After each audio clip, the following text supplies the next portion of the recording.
Assalamualaikum warahmatullahi wabarakatuh. Selamat pagi, salam sejahtera buat kita semua. Salam olahraga, jaya. Saya Muhammad Fajar Afif. Di sini akan mempresentasikan seminar hasil proposal saya yang berjudul Hubungan Daya Ledak Otot Tungkai dan Kelentukan terhadap Kemampuan Tendangan Dolo Cagi pada Atlet Taekwondo Putra Laskar Taekwondo Club.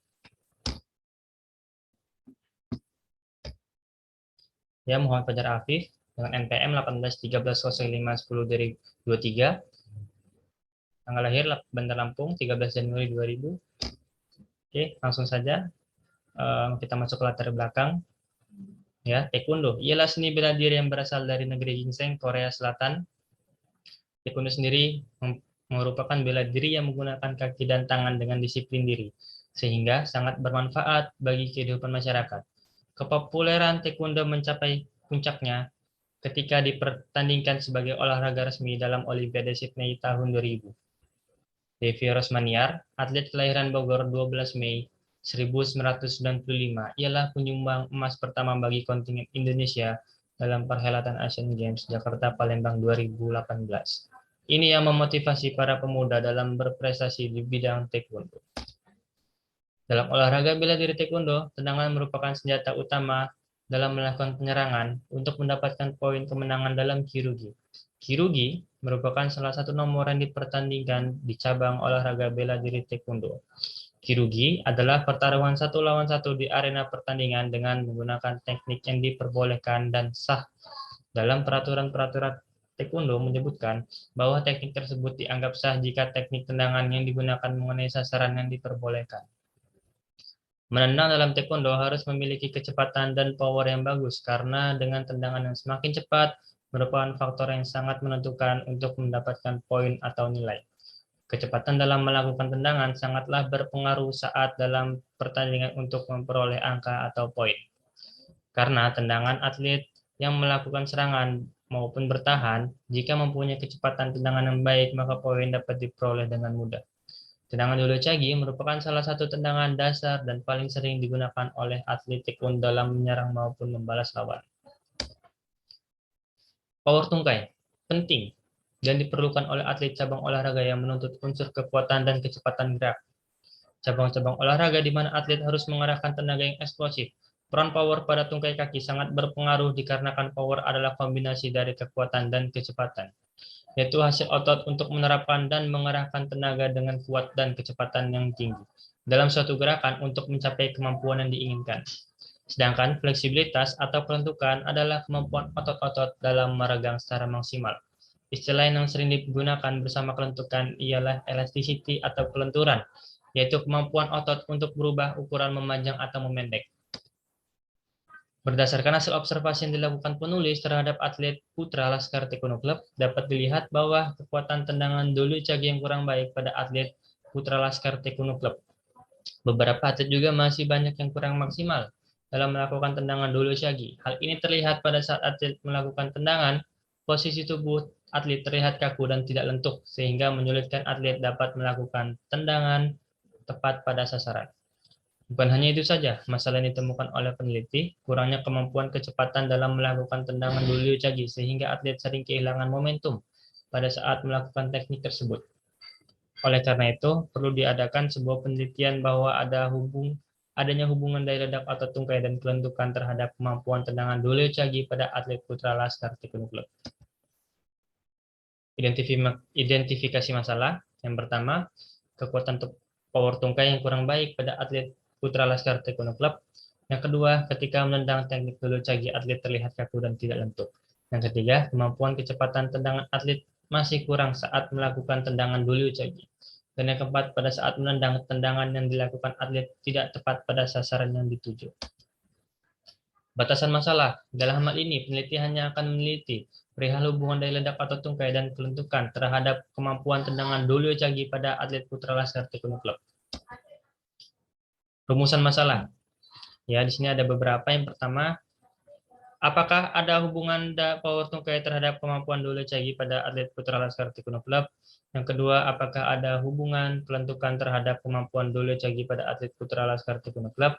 Yang ketiga, apakah ada hubungan power tungkai dan kelentukan terhadap kemampuan dulu bagi atlet putra laskar taekwondo club? Tujuan penelitian. Di sini yang pertama untuk mengetahui hubungan power tungkai para atlet putra laskar taekwondo club. Yang kedua untuk mengetahui hubungan kelentukan para atlet putra laskar taekwondo club. Yang ketiga untuk mengetahui seberapa besar hubungan power tungkai dan kelentukan terhadap kemampuan dulu bagi atlet putra laskar taekwondo club. Manfaat penelitian. Memberikan informasi atau pengetahuan tentang kontribusi dari ledak otot tungkai dan kelentukan sendi panggul terhadap kemampuan tendangan dolo cagi, khususnya pada atlet putra laskar taekwondo club.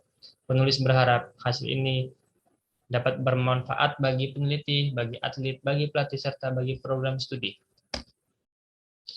Dan bagi peneliti sendiri, manfaatnya pengalaman berharga untuk pembelajaran pendidikan jasmani di masa yang akan datang. Bagi atlet, mengetahui faktor-faktor yang dapat menunjang dalam meningkatkan hasil kemampuan tendangan dulu cagi. Dan yang ketiga, bagi peneliti agar pencapaian atlet pada olahraga bela diri taekwondo menjadi lebih baik, dan bagi program studi, jadi gambaran dalam upaya pengembangan ilmu keolahragawan yang lebih luas, khususnya cabang bela diri taekwondo. Kita masuk ke tinjauan pustaka, ya, dari taekwondo sendiri. Ya, taekwondo merupakan salah satu warisan budaya Korea dan sekarang dikenal sebagai seni bela diri Korea.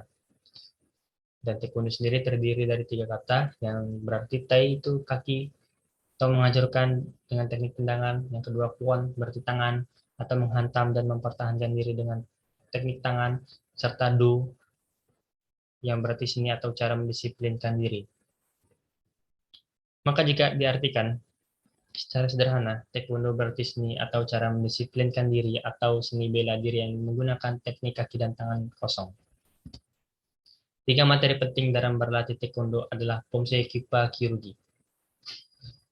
Yang pertama, Pomse atau rangkaian jurus adalah rangkaian teknik gerakan dasar, serangan, dan pertahanan diri yang dilakukan melawan lawan yang imajiner dengan mengikuti diagram tertentu. Setiap diagram rangkaian kegiatan Pomse didasari oleh filosofi Timur yang menggambarkan semangat dan cara pandang bangsa Korea. Yang kedua, Kyupa atau teknik pemecahan.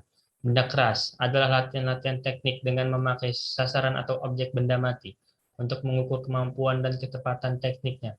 Objek sasaran yang biasanya dipakai antara lain papan kayu, batu bata, genting, dan lain-lain. Teknik tersebut dilakukan dengan tendangan, pukulan, sabetan, bahkan tusukan jari tangan. Dan yang ketiga, kyurugi atau pertarungan adalah latihan yang mengaplikasikan teknik gerakan dasar Pomse di mana 2 orang yang bertarung saling mempraktikkan teknik serangan pertahanan diri. Kedua, kita masuk ke lapangan pertandingan taekwondo. Ya, dari gambar tersebut ada kedua warna, yaitu warna merah dan warna biru. Ya, untuk warna merah sendiri biasa disebut dengan boundary lines. Ya, itu panjangnya 12 kali 12 meter dan bagian dalamnya, ya, lapangan pertandingan 8 kali 8 matras warna biru. Jarak dari matras merah ke matras biru 1 meter. Jarak kursi wasit 1, 2, 3. Ya, 3 kursi wasit ke matras pertandingan 0,5 meter. Jarak antara lawan pada saat akan memulai pertandingan 2 meter. Jarak antara wasit tengah kompetisi dengan matras tengah tempat atlet berdiri 1,5 meter. Ya, ukuran dan penjelasan bidang kompetisi di taekwondo di atas sesuai dengan standar Federasi Taekwondo Dunia atau WTF. Teknik dasar taekwondo. Dasar-dasar taekwondo terdiri dari 5 komponen dasar, yaitu pertama bagian tubuh menjadi sasaran atau kipso. Ya, itu ada 3 sasaran. Pertama ada area bawah, momtong atau tengah, elgol, atas atau kepala. Dan yang kedua bagian tubuh yang digunakan untuk menyerang atau bertahan. Nah, itu banyak. Ada son, yaitu tangan, atau kundeng, yaitu kaki. Ya. Yang ketiga sikap kuda-kuda atau segi. Ini bermacam-macam, ada apkobi kuda-kuda lebar, apsegi kuda-kuda kecil, dwi kobi kuda-kuda berat belakang, cucom segi kuda-kuda berat tengah, bom segi kuda-kuda berat depan, dan bermacam-macam. Yang keempat, teknik bertahan atau menangkis, ya, itu maki atau maki. Banyak sesuai arahnya, ada ari maki, tangkis bawah, momtongan maki, tangkis tengah, tekan elgol maki, tangkis atas. Yang kelima, teknik serangan, kyongso, kisul. Ini bisa berupa pukulan atau jirugi, serta tendangan atau cagi. Ya, kita masuk ke daya ledak atau tungkai. Daya ledak disebut juga dengan kekuatan eksplosif. Daya ledak menyangkut kekuatan dan kecepatan kontraksi otot yang dinamis dan eksplosif, serta melibatkan pengeluaran kekuatan otot yang maksimal dalam waktu secepat-cepatnya. Daya ledak otot merupakan salah satu komponen biomotorik. Dalam hal ini, dapat dinyatakan bahwa daya ledak power sama dengan kekuatan strength dikali kecepatan speed. Menurut Harsono dalam bukunya tahun 1988 halaman 176. Power adalah hasil dari kekuatan dan kecepatan. Individu yang mempunyai power adalah kemampuan sebuah otot atau sekelompok otot untuk mengatasi tahanan beban dengan kekuatan dan kecepatan tinggi dalam satu gerakan yang utuh. Yang ketiga, keluntukan sendi panggul. Menurut Harsono, keluntukan ialah sebagai kemampuan seseorang untuk melakukan gerakan dalam ruang gerak sendi. Seorang dikatakan untuk apabila mampu membungkuk dengan maksimal, mampu duduk dengan kaki terbuka, dan mampu berlentik dengan sempurna. Sedangkan menurut Sri Haryono pada bukunya tahun 2008 halaman 23, kemampuan fleksibilitas atau kelentukan adalah kemampuan otot-otot dalam meregang secara maksimal. Istilah lain yang sering digunakan bersama kelentukan adalah elasticity atau kelenturan, yaitu kemampuan otot untuk berubah ukuran memanjang atau memendek. Kita masuk ke tendangan. Taekwondo memiliki banyak jenis tendangan yang sangat bervariasi dan mematikan. Ya, tentunya bagi taekwondo ini khususnya pemula dalam bela diri taekwondo harus mengetahui teknik dasar tendangan dalam taekwondo. Menurut Suryadi, tahun 2008 ada beberapa jenis tendangan atau cagi yang wajib diketahui dan dipelajari. Yang pertama ada up cagi, dodo cagi, nare cagi, dwi cagi, dwi hurigi, nare cagi, dan yat cagi. Oke, kita masuk ke tendangan dodo cagi atau tendangan sabit yang akan kita teliti, yaitu tendangan dodo cagi ialah tendangan dasar yang harus dikuasai oleh taekwondo saat berlatih.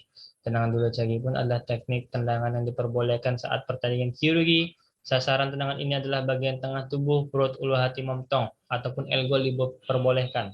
Agar dapat melakukan teknik tendangan dodo cagi dengan baik, diperlukan daya ledak dan kelentukan sebagai faktor pendukung dalam menendang tendangan dodo cagi agar bisa sampai pada sasaran. Selain itu juga diperlukan timing yang tepat agar tendangan tersebut menjadi efektif. Penelitian relevan. Penelitian yang relevan dibutuhkan untuk mendukung kajian teoritis ulang yang dikemukakan. Penelitian yang relevan pada penelitian ini adalah yang pertama Ahmad Fuadi Asyari tahun 2017 yang berjudul Hubungan Panjang Tungkai dan Power Tungkai dengan Hasil Tendangan Dodo Cagi pada Atlet Putra Sabu Kuning usia 18 tahun, Taekwondo THJC Bandar Lampung. Yang kedua ada Ayu Atik Sari Dewi 2017 yang berjudul Hubungan Panjang Tungkai dan Fleksibilitas dengan Kemampuan Tendangan Dodo Cagi pada Siswa Putra Ekstrakurikuler SD Dharma Bangsa Bandar Lampung. Yang ketiga ada Mulyani Dinda Yulia tahun 2020 yang berjudul Kontribusi Power Otot Tungkai Keseimbangan dan Kelentukan Otot Punggung terhadap Tendangan Dodo Cagi pada Atlet Taekwondo Putra Kecamatan Natar Lampung Selatan. Kerangka berpikir. Berdasarkan kajian teori, maka dapat digambarkan hubungan antara daya ledak atau tungkai atau variabel X1 dan kelentukan atau variabel X2 terhadap kemampuan menendang dulu cagi atau variabel Y dapat dilihat dalam kerangka konseptual sebagai berikut. Dan ini ada pun hipotesis dalam penelitian ini ya adalah sebagai berikut. Dan metode penelitian ya. Metode penelitian yang digunakan dalam penelitian ini adalah metode deskriptif korelasional. Pengertian dari penelitian korelasional sendiri menurut Ari Kunto dalam bukunya tahun 2010 halaman 4 adalah penelitian yang dilakukan oleh peneliti untuk mengetahui tingkat hubungan antara dua variabel atau lebih tanpa melakukan perubahan, tambahan, atau manipulasi terhadap data yang memang sudah ada. Di set penelitian ya bisa kita lihat populasi dan sampel ya populasi bisa kita ketahui ya menurut Ari Kunto dalam bukunya 2010 halaman 173 populasi adalah keseluruhan subjek penelitian dan sampel sendiri adalah sebagian atau wakil populasi yang diteliti. Nah, dalam penelitian ini sampel yang diteliti gunakan adalah total sampling yaitu jumlah sampel sama dengan jumlah populasi yang dimana populasi atlet Laskar Taekwondo Club adalah 30 orang maka penelitian ini penulis mengambil sampel yang berjumlah 30 orang atlet putra. Variabel dan data penelitian, ya, variabel objek penelitian menjadi titik perhatian suatu penelitian. dalam bukunya Ari Kunto 2010 halaman 161. Variabel dalam penelitian ini terbagi menjadi dua macam, ini variabel bebas dan variabel terikat. Variabel bebasnya yaitu ada dua, dialedak autotungkai dan pelentukan, serta variabel terikatnya ini tendangan dulu cari. Data penelitian menggunakan data primer karena peneliti mengambil data secara langsung dan tidak melalui perantara siapapun. Instrumen penelitian, ya ada 3 instrumen penelitian yaitu alat ukur dialedak autotungkai yang disebut digital vertical jam, alat ukur pelentukan sendi yang disebut sit and reach, dan alat ukur hasil tendangan dulu cagi menggunakan tes tendangan dengan target sasaran dalam waktu 10 detik. Penelitian ini menggunakan pendekatan one shot model, yaitu pendekatan yang menggunakan satu kali pengumpulan data. Teknik pengumpulan data. Dalam penelitian ini, peneliti melakukan tes dan pengukuran melalui metode survei dengan pendekatan one shot model, yaitu peneliti mengamati secara langsung pelaksanaan tes dan pengukuran di lapangan. Yang pertama, tes dialedak autotungkai, ya, alatnya vertical jam digital. Dengan penggunaannya, testor berdiri di atas karpet hitam di depan monitor. Ya, ketika ada aba-aba dari alat, testor melakukan lompat setinggi mungkin. Dan ketika testor mendarat ke karpet, otomatis alat mengeluarkan total jangkauan lompat si testor. Yang kedua, tes kelentukan sendi panggul. Ya, pada alat ini si testor duduk di depan meja pengukur, ya, atau alatnya sit and reach, dan testor membungkukkan punggungnya dan meluruskan tangannya, dan jangkauan hasil tangannya itu pun yang sejauh mungkin itu dihitung sebagai hasil dari kelentukan sendi panggul dia. Dan yang ketiga, tes menendang dulu cagi menggunakan target kick. Ya, si testor menendang dengan tendangan dulu cagi selama 10 detik. Dan hasil dari total tendangan itu ialah hasil dari tes tendangan dulu caginya. Tentu dengan ketepatan yang pas yang menjadi hitungan. Teknik analisis data. Untuk perhitungan statistik menggunakan program SPSS for Windows Release 2016. Data yang dianalisis adalah data variabel bebas yaitu X1 power tungkai, X2 kecepatan reaksi, dan variabel terikat Y kemampuan tendangan dulu cagi. X1 terhadap Y, X2 terhadap Y. Sebelum menggunakan rumus tersebut, diadakan uji prasyaratan untuk mengetahui kelayakan data meliputi uji normalitas dengan rumus Kolmogorov, Smirnov, dan uji linearitas data dengan rumus varians. Ya, pertama uji normalitas, kedua uji linearitas. Mungkin itu saja yang dapat saya sampaikan. Kurang lebihnya saya mohon maaf. Kepada Allah saya mohon ampun. Saya tutup. Assalamualaikum warahmatullahi wabarakatuh.